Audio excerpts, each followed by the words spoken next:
بالإضافة لذلك عندنا interchain disulfide تربط two heavy chains فيما بينها، هذه interchain disulfide bond، وهذه أيضا آصرة ثانية تربط two heavy chain bonds فيما بينها.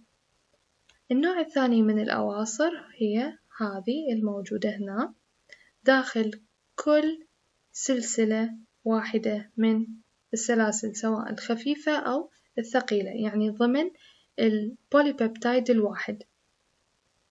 ارتباط السلسلة نفسها ينطينا هذا الشكل الكروي الجلوبيولار اللي ما يعرف قلنا بالدومين.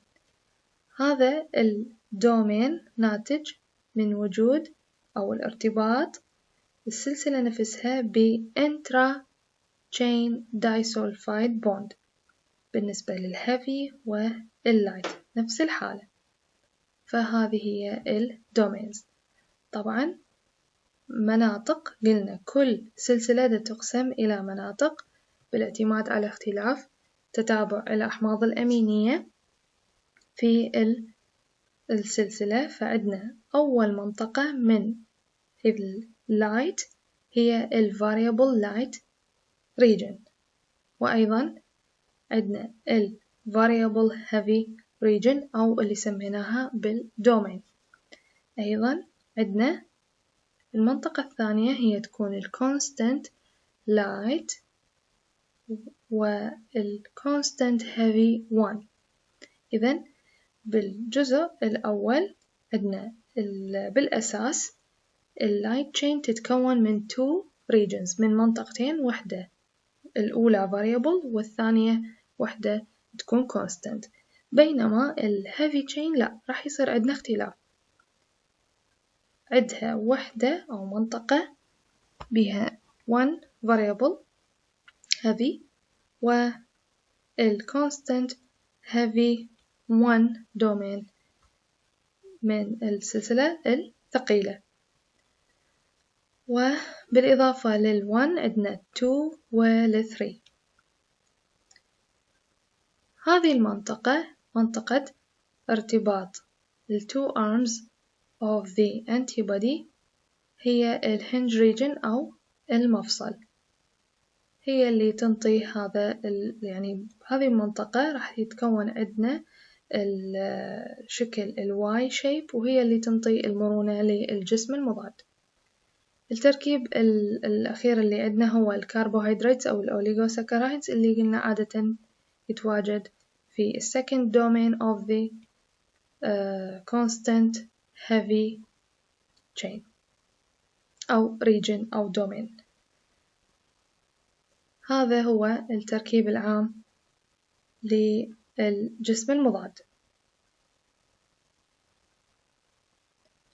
بالإضافة لتركيب الجسم المضاد ممكن أن تكون الأجسام المضادة على شكل قطع، ممكن تكون موجودة بشكل fragments اللي هي الimmunoglobulin fragments. هذه الفراغمنتس عادة أو القطع تنتج من عملية الهضم بالإنزيمات الهاضمة أو المحللة، يعني البروتيولايتيك digestion. أول قطعة هي الفاب.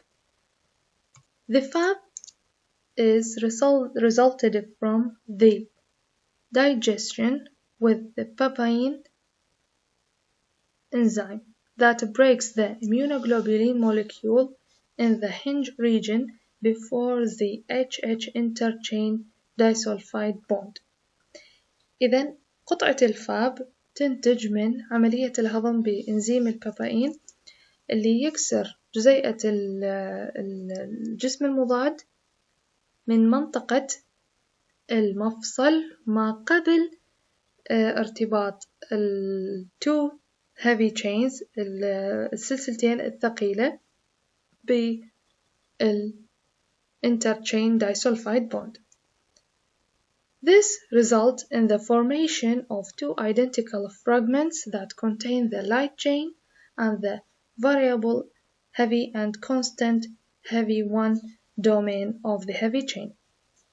هذا الهضم اللي دا يصير بهذه المنطقة ما قبل الآصرة راح ينتج عن تكوين قطعتين متماثلة، كل وحدة من عندهم راح تتكون من أو تحتوي على اللايت تشين الكاملة، بالإضافة إلى قطعتين أو مجالين من الهيفي تشين اللي هو الفاريبل والكونستانت 1 دومين بالنسبة للسلسلة الثقيلة. الوظيفة اللي يقوم بها هذا الجزء أو هذه القطعة من الأنتيبودي هي الأنتيجين بايندينج، هي اسمها الفاب Fragment of Antigen Binding.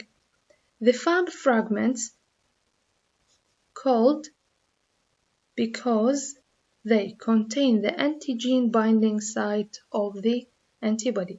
إذن هي اسمها fab لأنه هي تحتوي على الانتيجين binding site. هي هذه القطعة راح ترتبط مباشرة بالانتيجين.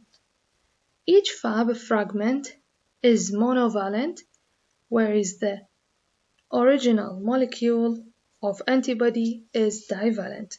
يعني قطعة الفاب تكون أحادية التكافؤ، ولكن الجزيئة الأصلية للجسم المضاد تكون ثنائية التكافؤ. يعني شنو؟ إحنا مثل ما شفنا بهذا الشكل إنه الأنتيبودي هو بشكل حرف Y.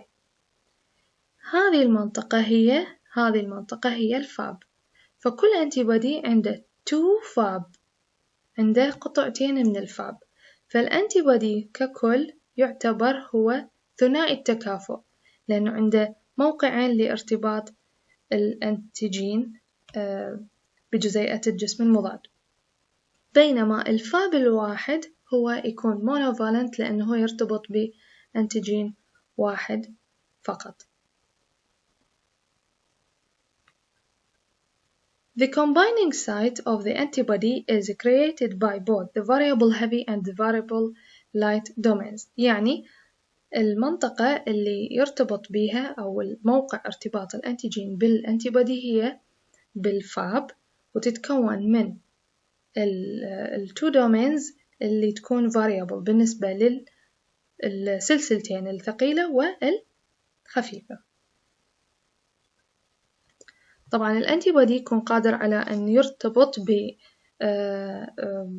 بإبيتوب معين، وذلك بالاعتماد على الارتباط الخاص اللي راح يكون ما بين هاي التو variable regions بالنسبة للheavy والlight chain. فممكن الاختلاف بين ارتباط هاي الheavy والlight variable chains ممكن ينتج عن إنه الأنتيبوديز ممكن ترتبط بالأنتيجينيك determinants أو الإبيتوبس. هذا الشكل يوضح لنا عملية الهضم اللي ممكن أن ينتج من عندها الفاب. نرجع لها بعد ما نتعرف على القطعة الثانية اللي هي the FC.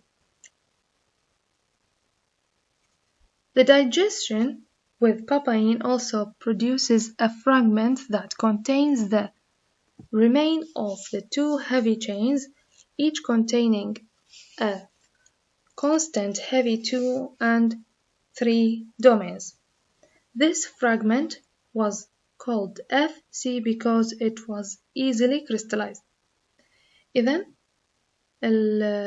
نفس عملية الهضم اللي تمت ونتجت عنها جزيئة أو قطعة الفاب من جزيئة الجسم المضاد راح تنطينا قطعة ثانية هي ال FC. طبعا نفس الموقع اللي هو يعني اللي اشتغل بالإنزيم وهضم الجسم المضاد، أيضا هو وين؟ في منطقة المفصل قبل الأواصر اللي تربط ما بين ال 2 heavy chains، راح تنتج لنا هذه القطعة اللي هي ال FC اللي قلنا هي راح تتكون من بقية heavy chain two heavy chains عبارة عن the second and the third constant heavy domains of two heavy chains. هذه القطعة عادة هي اللي تكون مسؤولة عن القيام بالeffector functions. Effector functions of immunoglobulins are mediated by this part, and different functions are mediated by the different domains in this fragment. Normally, the ability of an antibody to carry out an effector function requires the prior binding of an antigen, with some exceptions. يعني هذه القطعة اللي هي ال FC هي المسؤولة عن القيام بالeffector functions اللي هي قلنا هي عبارة عن وظيفتين أساسية effector هي ال complement fixation وال binding to cells. فبالتالي إحنا قلنا بالاعتماد على هذا الجزء ممكن تقوم الأجسام المضادة بهذه الوظائف، وأيضا يختلف قيام هذا الأنتيبوديز بهاي الوظائف لوجود اختلافات في تركيب هذه القطعة. يعني ممكن إذا وجد دومين زيادة أو دومين أقل راح يغيرنا في هذه الوظائف. ولكن نحطها ببالنا هاي النقطة إنه قابلية الجسم المضاد على القيام بالeffector functions تعتمد دائما على الارتباط المسبق بالأنتيجين. إحنا قلنا ال primary function هي اللي تؤدي إلى حدوث الeffector functions. بالنسبة للشكل هنا نلاحظ بأنه هذا الأنتيبودي قام الإنزيم الباباين بهضمه إلى جزئين اللي هو الفاب والFC من منطقة عمله قبل الآصرة اللي تربط التو heavy chains اللي هي الانتر HH bond. فنتج عندنا 2 فاب و FC. الفاب هو كخلاصة هو الأنتيجين بايندينج ويكون أحادي التكافؤ يعني إلى خصوصية بالارتباط بالأنتيجين، وتعتمد هذه على ال variable heavy وال variable light domain. ال FC هو يقوم بالeffector